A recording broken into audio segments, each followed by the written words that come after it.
All right, so let's go look at example 5. We're going to have some issues on these. Just go ahead and warn you in advance. I want to make these match up to be additive inverses, so I can multiply this by 2 to make it like that.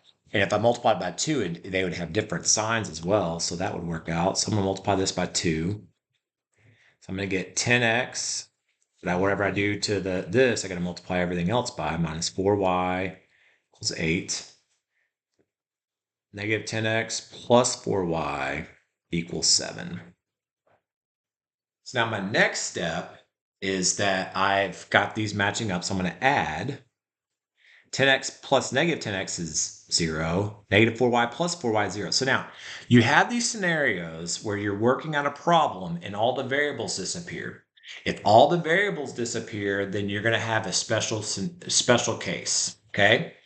So let's see what's going to happen here. 8 plus 7 is 15. You're going to evaluate what's left over, evaluate that statement, and ask yourself, is that true or false? Does 0 equal 15? 0 does not equal 15. That is false. So when the answer is false, that means this one has no solution. Okay, there's no solution. That's my answer. Now, if it is no solution, we call this system of equations an inconsistent system. So any system equations that don't have a solution is an inconsistent system. Now, what does this mean graphically? Graphically, it means that if I were to graph these two lines on a coordinate plane, that means they would never touch. Okay. So whenever you work a problem, most of the ones we've worked, or everything we've worked up to this point, it's been one solution. So they would have touched once. This is an example of these two lines would never touch if you graph them.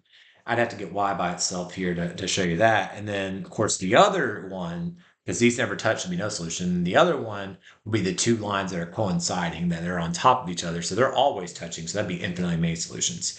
So those are the three possibilities there when you solve. This one is a special case because the variables disappeared, and so they did not equal. So it was false. So it's no solution, and it's an inconsistent.